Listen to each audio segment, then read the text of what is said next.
사도신경으로 신앙 고백 드립니다. 나는 전능하신 아버지 하나님 천지의 창조주를 믿습니다. 나는 그의 일하신 아들 우리 주 예수 그리스도를 믿습니다. 그는 성령으로 잉태되어 동정녀 마리아에게서 나시고 본디오 빌라도에게 고난을 받아 십자가에 못 박혀 죽으시고 장사된 지 사흘 만에 죽은 자 가운데서 다시 살아나셨으며 하늘에 오르시어 전능하신 아버지 하나님 우편에 앉아 계시다가 거기로부터 살아있는 자와 죽은 자를 심판하러 오십니다. 나는 성령을 믿으며 거룩한 공교회와 성도의 교제와 죄를 용서받는 것과 몸의 부활과 영생을 믿습니다. 아멘. 찬송가 452장입니다.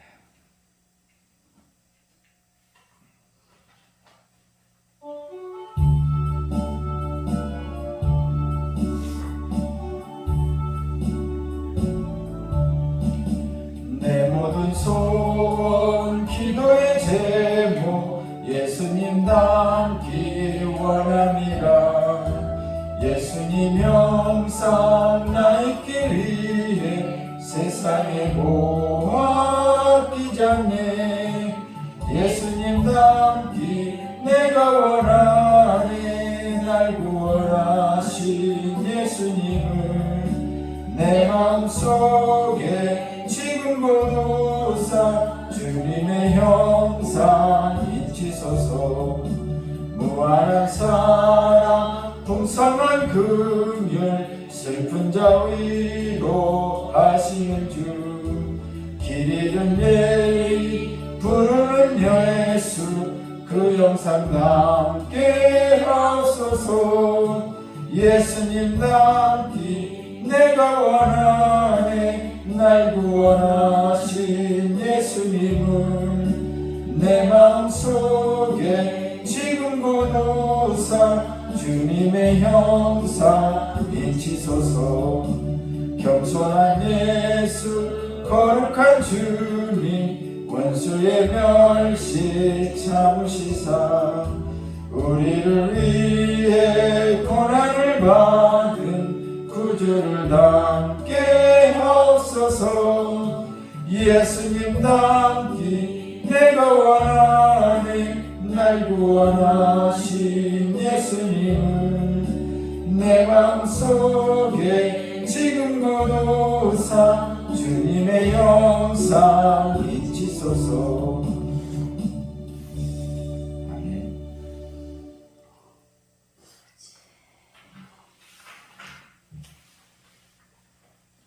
오늘 신 하나님 말씀은 욥기 15장 17절에서 35절입니다.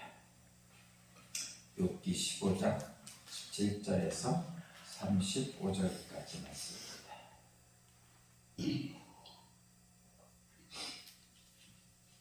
욥기 15장 17절에서 35절까지 말씀을 제가 봉독하겠습니다.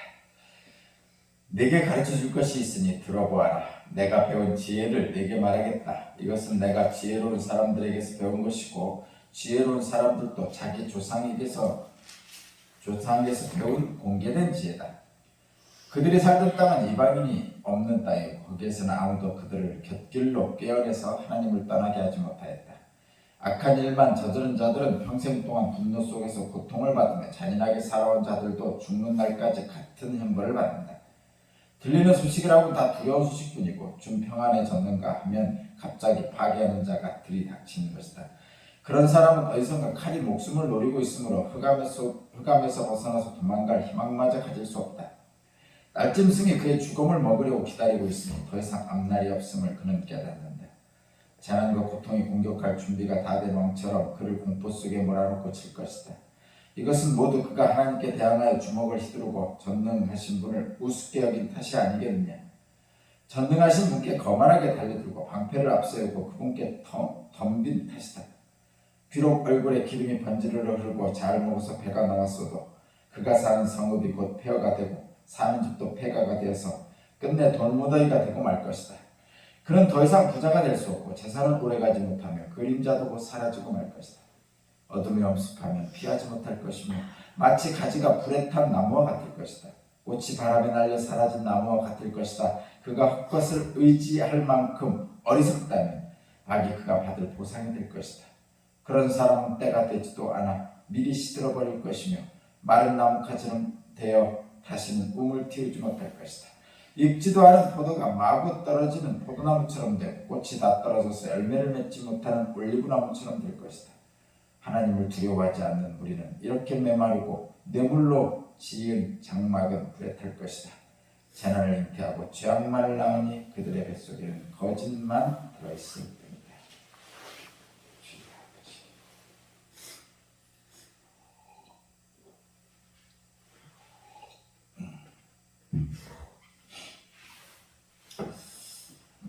오늘 말씀의 제목은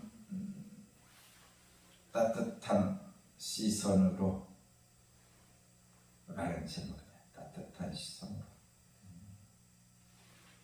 따뜻한 시선으로. 거듭 말씀드리지만 지금 욥과 세 친구, 오늘은 엘리바스인데 욥과 세 친구의 대화는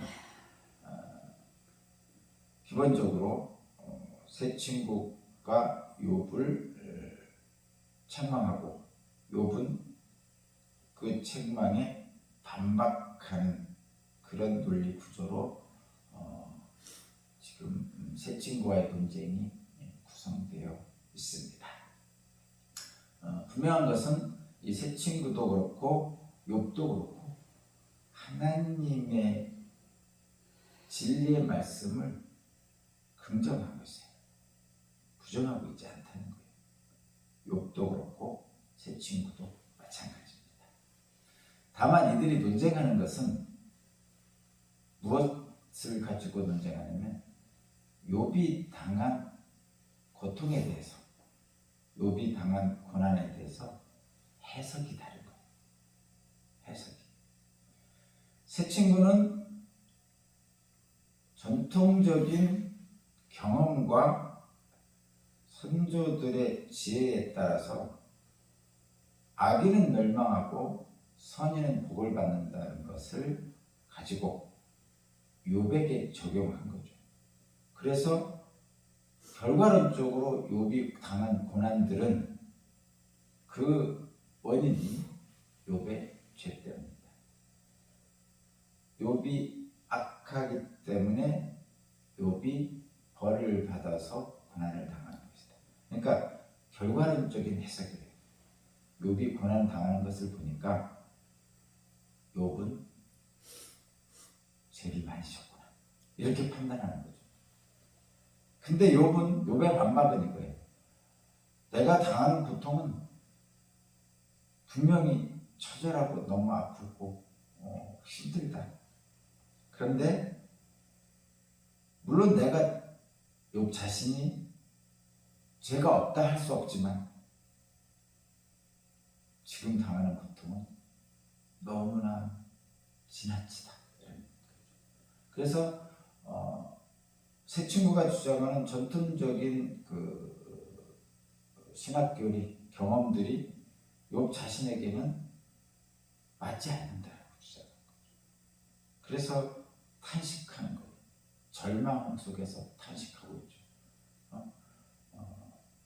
모든 재산을 잃고 자녀도 다 잃고 아내도 자기 편 아니고 세상 사람들 다 자기 편 아닌 이 상황 속에서 욥은 하나님께 부르짖는 도대체 이게 어떻게 된 일입니까? 이 설명할 수 없는 이 일들을 좀 설명해 주십시오. 이렇게 하고 있는 거죠. 그 상황입니다. 오늘 본문은 엘리바스가 두 번째 말을 합니다. 앞에 부분에서 한번 엘리바스가 욥을 책망하는 말을 했고 오늘 본문은 두 번째 책망하는 부분이에요. 엘리바스가 하는 두 번째 세 친구 중에 엘리바스라는 친구가 두 번째 발언을 하는 물론 첫 번째 발언과 방향은 틀리지 않습니다. 방향은 동일합니다. 욥이 아직도 자신의 처지를 탄식하는 그 모습을 보면서, 그러니까 자신의 죄를 인정하지 않는 모습을 보면서 엘리바스가 더 강하게, 처음 말했던 것보다 더 강하게 욥을 책망하고 있어요. 근데 더 강하게 하지만 그의 기본적인 방향은 똑같아요. 네가 고난을 받는 거 보니까 너 악한 행동을 했어. 너 그거 인정하고 받아들여. 이렇게 얘기를 하는 거예요.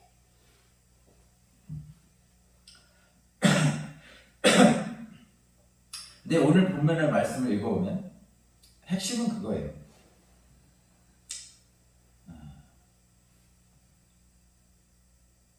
핵심은 악인들의 운명을 계속 얘기하고 있어요. 이 악인들의 운명은 시편 1편에 나온 거하고 비슷해요. 제가 시편 1편을 한번 볼게요. 제가 볼게요. 여러분 한번 보시죠. 시편 1편을 제가 한번 읽어볼게요. 복 있는 사람은 악인의 꾀를 따르지 아니하며 죄인의 길에 서지 아니하며 오만한 자리에 앉지 아니하며 오로지 주님의 율법을 즐거워하며 밤낮으로 율법을 묵상하는 사람이다. 그는 시냇가에 심은 나무가 철을 따라 열매를 맺으며 그 입이 시들지 아니한 같으니 하는 일마다 다 잘 될 것이다. 그러나 악인은 그렇지 않으니 한낮 바람에 흩날린 죽정이와 같다. 그러므로 악인은 심판받을 때 몸을 가누지 못하며 죄인은 의인의 몸에 참여하지 못한다. 그렇다. 의인의 길은 주님께서 인정하시지만 악인의 길은 망할 것이다. 여기서 말하는 악인에 대한 것이 지금 오늘 본문 말씀하고 아주 딱 맞아 떨어집니다. 악인은 꾀를 내어서 악한 꾀를 내죠. 죄인의 길에 서고 오만한 자리에 있습니다. 하나님을 즐거워하지 않습니다. 한낮 바람에 흩날리는 쭉정이와 같습니다. 악인은 심판받을 때 몸을 가누지 못하고 의인의 모임에 참여하지 못합니다. 악인의 길은 망할 것입니다. 이게 시편 1편의 말씀입니다. 물론 우리는 이 악인의 모습을 좋아하지 않죠. 당연히 우리는 복 있는 사람으로서 악인에 따라가지 않는 것이 복 있는 길이라는 얘기입니다. 결국은 의인의 길로 가겠다는 얘기입니다. 근데 잘 보면 시편 1편 잘 보면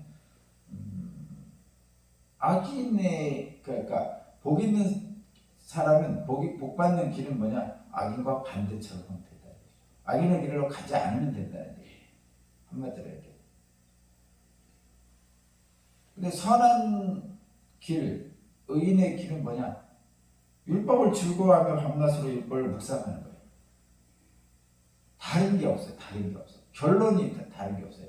그러니까 악인들은 뭐 이러이러하고 뭐 이렇게 한다.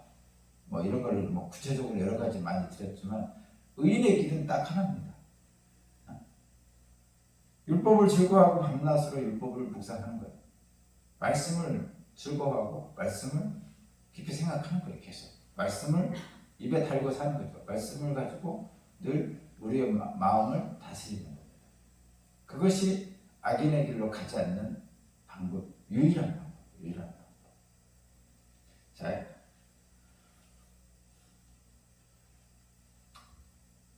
오늘 본문에서 악인의 운명에 대해서 얘기하고 있는데 뭐 우리들이 모르는 것과 다르지 않습니다. 우리들이 아는 것과 다르지 않습니다. 악인들은 환난을 당하고 고통을 당하고 결국 멸망으로 끝난다는 거죠. 근데 거꾸로 생각하면 의인들은 복을 받아 잘 산다는 거예요. 그것이 전통적으로 내려오는 선조들의 지혜입니다. 지혜. 그것은 분명합니다. 하나님도 그렇게 말씀하고 계시죠. 말씀하고 계신 거예요. 근데 악인들의 이런 멸망으로 가는 운명의 핵심은 뭐냐면 시편 1편에 나오는 것처럼 율법을 즐거워하지 않고 율법을 주야로 묵상하지 않는 겁니다. 의인들의 복은, 복 있는 사람은 어떻게 복을 받느냐? 율법을 즐거워하고 율법을 주야로 묵상하는 거예요. 그러니까 하나님 앞에 겸손한 거죠. 잘 생각해 보면 율법을 즐거워하고 율법을 주야로 묵상한다는 얘기는 그것이 삶의 기준이라는 뜻입니다. 삶의 기준이 하나님의 말씀이라는 뜻이에요. 율법을 즐거워하고 율법을 주야로 묵상하는 길이 의인의 길이고 악인의 길에서 벗어나는 길인데 그게 뭐냐? 하나님 앞에 겸손함. 악인들은 하나님 앞에 교만하죠. 그래서 율법을 즐거워하지도 않고 율법을 주야로 묵상하지 않습니다. 그리고 뭐를 하죠? 교만한 악인들은 그렇기 때문에 자기가 갖고 있던 자신의 지혜를 내세우죠. 하나님의 지혜는, 하늘의 지혜는 뭐냐? 율법을 즐거워하고 율법을 주야로 묵상하는 거예요. 근데 악인들은 그렇게 하지 않고 자기의 지혜를 내세웁니다. 그것을 뭐라고 하냐? 교만하다.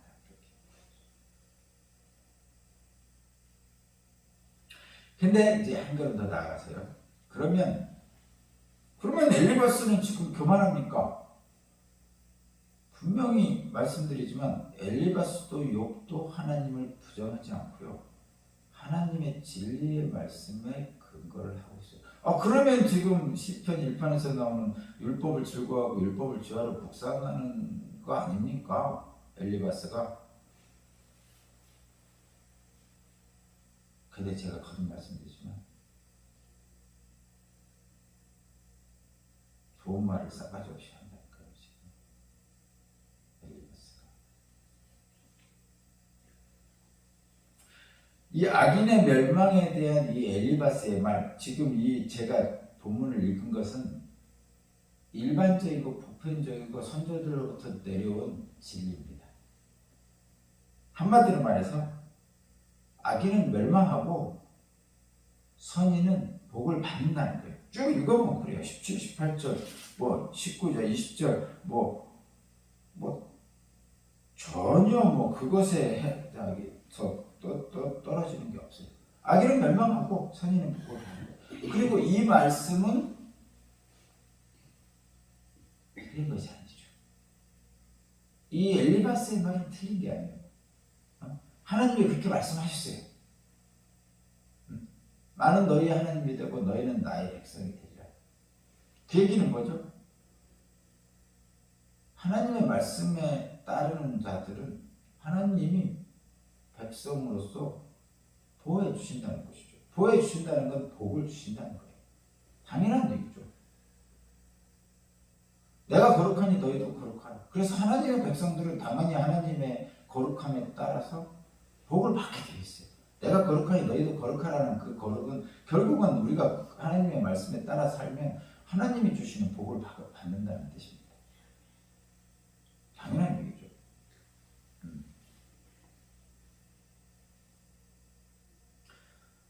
이런 전통적인 선조들의 지혜, 그리고 이 엘리바스와 새 친구들이 경험한 경험, 이런 것들은 시편 1편에서 나오는 것처럼 옳은 말들이죠. 일종의 진리의 말입니다. 그런데 이 옳은 말들을 악하게 사용하고 있어요. 악하게. 이런 일반적이고 보편적인 진리는, 일반적이고 보편적인 원리는 유익하죠. 우리에게 유익합니다. 어떻게 유익하냐면 우리의 삶의 지침이에요. 악한 자는 벌을 받고 선한 자는 복을 받는구나. 그러니까 우리는 어떻게 해야 돼요? 선한 자로 악인의 길로 가지 말아야 돼. 이런 삶의 지침이죠. 그래서 매 순간 우리가 무엇을 할 때 맞아. 악한 자는 벌을 받고 선한 자는 복을 받으니까 악한 자의 길로 가지 말고 선한 길로 가야 돼. 이런 유익이 있습니다. 그래서 우리 삶의 전체적인 삶의 지침을 마련해 줍니다. 그런데 문제는 뭐냐? 이 일반적 보편적인 이런 지혜는 한계가 있어요. 한계라는 그러니까 이것이 진리가 아니냐 이런 건 아니고 한계라는 얘기는 이런 거예요.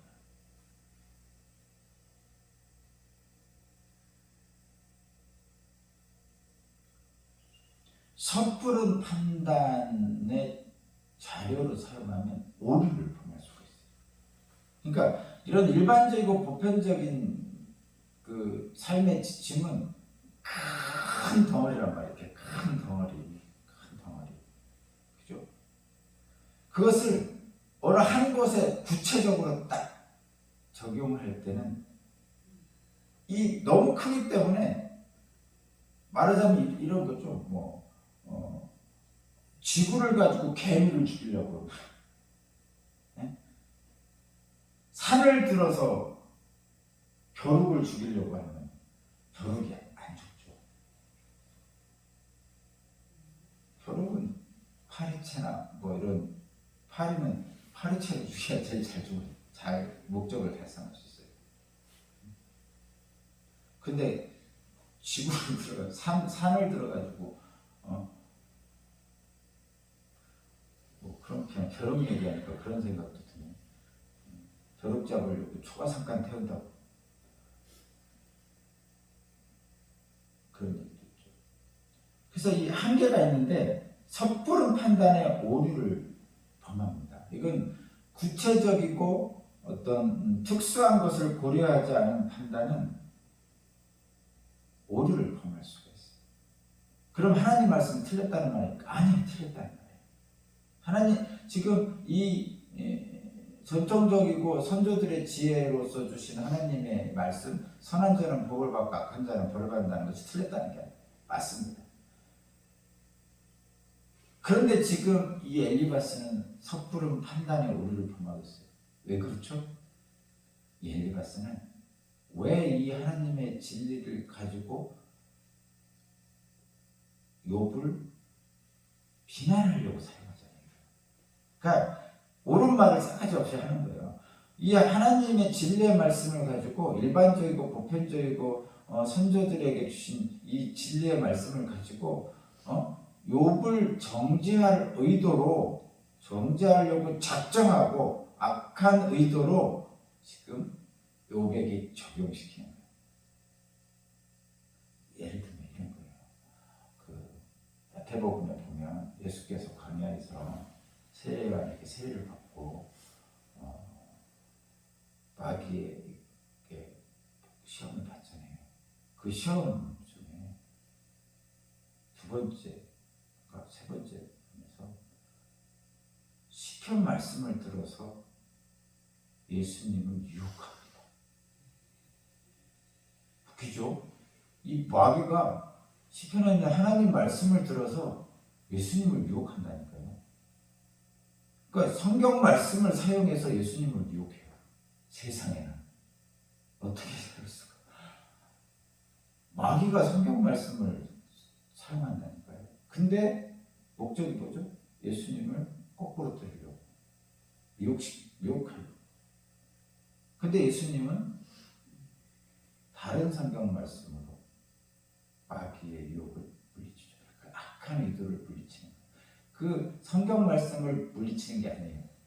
성경 말씀을 물리치는 게 아니라 그 성경 말씀을 악용하는 사탄의 악한 의도를 물리치는 거죠. 여기도 마찬가지예요. 이 엘리바스는 악한 의도를 가지고 있어요. 어떤 의도냐? 자기 주장을 관철시키려고 일반적 보편적인 선조들의 지혜를 갖다 대고 욥을 비난하는 거예요. 그래서 섣부른 판단의 오류를 범하고 있어요. 엘리바스가 지금 말하고 있는, 지금 쭉 얘기하고 있죠. 여기 악인은 누구냐면 욥이에요. 지금 여기 악인이라고 표현하는데 욥을 집어넣고 욕을 하는 거예요. 욥이라고 생각하고. 그러니까 엘리바스가 지금 이 악인의 길을 멸망할 것이다 막 이렇게 얘기했잖아요. 거기에다가 욥을 너희가 멸망할 것이다. 왜냐하면 네가 욥 악인이니까 이렇게 지금 얘기하고. 그 말을 들은 욥은 어떻겠어요? 여러분이 어떤 병을 걸렸어요. 뭔가 안 좋은 일이 생겼어요. 그러니까 누군가가 얘기합니다. 너 죄 지었구나. 이 나쁜 놈. 그러면 기분 좋겠어요? 물론 죄를 지어서 그럴 수도 있어요. 실제로. 대부분 우리들이 악한 의도를, 악한 마음을 품든가 어떤 하나님께 범죄해서 고난을 당하는 경우가 많이 있습니다. 그렇다고 해서 그렇게 얘기하면 가슴 아프죠. 어떤 인간이 하나님 앞에 의로울 수가 있어요. 근데 뭔가 안 좋은 일이 생겼어. 너 하나님 앞에 의롭다고 주장할 수 없잖아. 너 하나님이 보시기에 죄졌구나. 그러면 거기서 벗어날 인간이 단 한 명도 없습니다. 심지어는 천사들도 벗어날 수 없다고 그랬잖아요. 푸른 창공에서도 하나의 오점을, 먼지를 찾아내실 수 있는 분이거든요. 그런데 인간이 어찌 하나님께 의롭다고 할 수 있겠어요? 의롭지 않은 인간은 그러면 하나님이 감찰하시는 눈으로 보면 다 지옥 가야 되죠. 죽어 마땅하죠. 그러나 하나님은 그렇게 하지 않으시고 예수 그리스도를 통해서 십자가에 대신 우리의 죄를 지고 죽으시면서까지 우리를 사랑하십니다. 그래서 우리의 죄를 간구하십니다. 그러니까 못 본 척 해주신다. 그래, 그 하나님의 사랑입니다. 그런데 지금 이 엘리바스는 욥을 보면서 그러지 않는 거예요. 자기 주장을 관철시키려고 욥을 비난할 목적으로 지금 이 전통적인 선조들이 받은 지혜를 사용하고, 그래서 그러면 이렇게 자기 주장을 관철시키려고 욥을 비난할 목적으로 말씀을 사용하는 거 아니에요. 그러면 이 말씀은, 원래 말씀은 능력이 나타나잖아요. 말씀의 능력이 안 나타나요. 거듭 말씀드리지만 하나님의 말씀의 능력이 나타나려면 경건의 훈련이 있어야 돼요.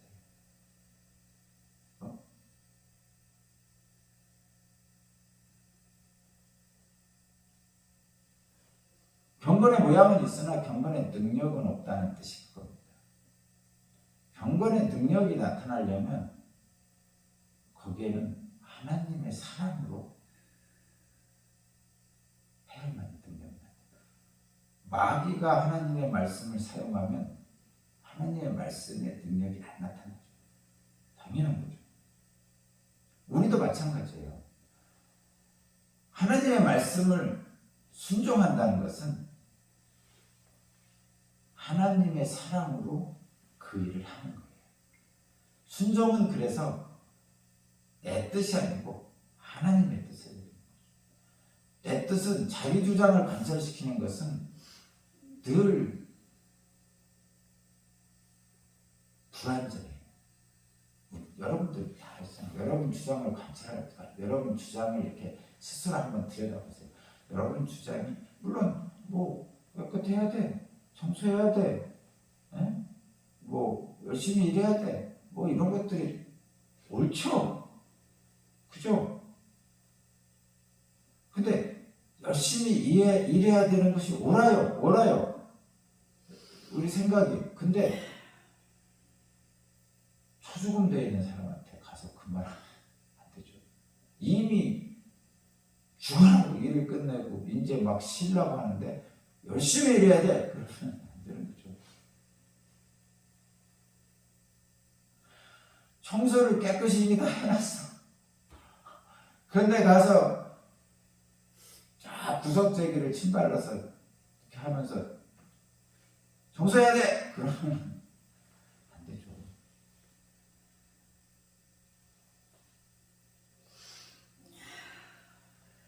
그런 겁니다.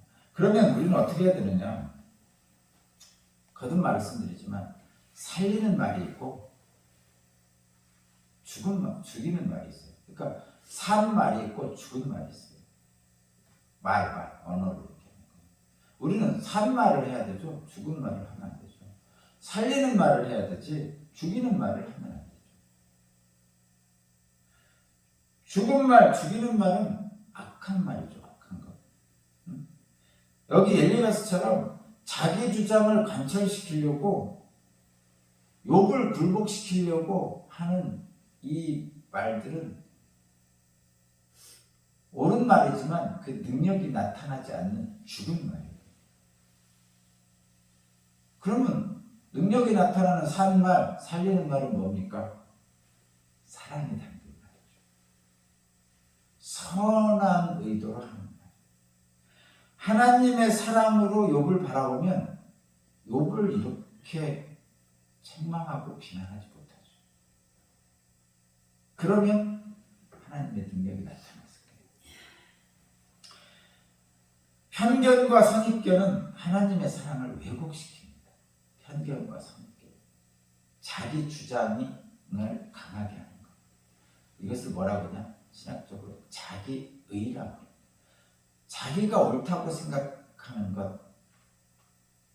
것은 자기가 옳다고 생각하는 자기가 의롭다고 생각하는 것은 하나님의 사랑을 왜곡시킵니다. 그럼 뭐가 그럼 온전한 하나님의 사랑을 나타내느냐? 연민이죠. 긍휼히 여기는 것. 선한 말. 예수님이 늘 무리를 보시면서 하신 것이 불쌍하게 여기신 거죠. 그것이 연민이고 긍휼입니다. 연민이고 긍휼이고 이런 것들은 어디서 나오냐면 우리 인간에게는 잘 없어요. 예수님이 늘 무리를 보시고 불쌍히 여기시고 긍휼히 여기셨는데 사실 우리는 일반적인 우리 인간들은 누군가를 긍휼히 여기고 불쌍히 여기는 것이 생각보다 쉽지 않아요. 그런 생각이 들죠, 듣기는. 왜냐하면 하나님의 형상을 닮은 자이기 때문에 예수님이 느끼는 무리를 불쌍히 여기고 긍휼히 여기는 마음이 그에게도 있단 말이죠. 그런데 내 이익 앞에서는 싹 사라져요. 다른 사람에 대한 연민과 긍휼.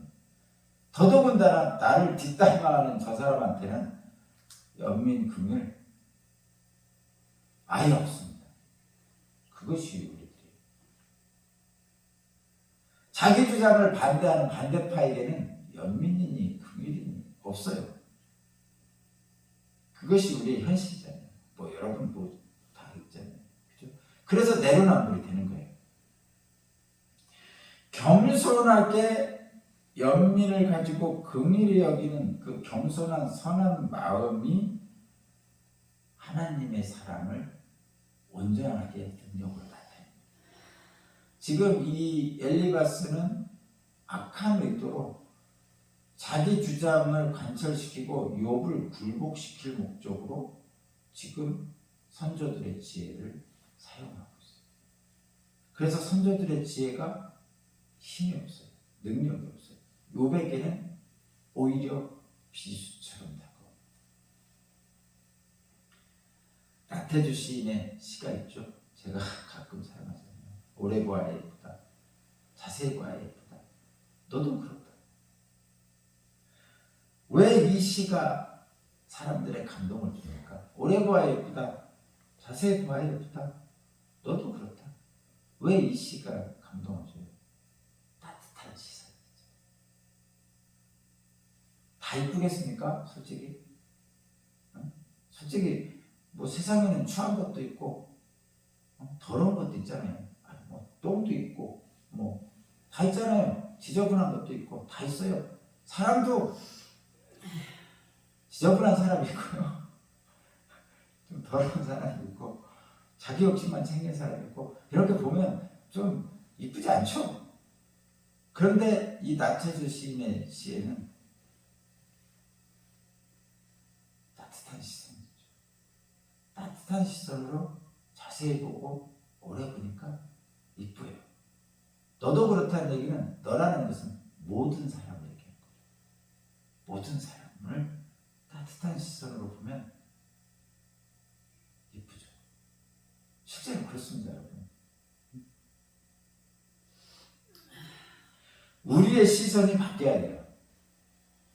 우리의 시선이 바뀌어요. 우리의 시선이 싸늘한 시선이 아니고 저놈들이 그래 이런 시선이 아니고 따뜻한 시선으로 바뀌어요. 그렇게 본다면 세상과 사람을 따뜻한 시선으로 바라보면요 타인이 지옥이 아니고 타인이 천국입니다. 세상과 사람을 따뜻한 시선으로 바라보면 하나님의 사랑으로 바라보면 선입견과 편견 없이 바라보면 예수 그리스도의 긍휼로 바라보면 세상은 아름답고요. 사람들은 사랑스럽습니다. 그게 능력으로 나타납니다.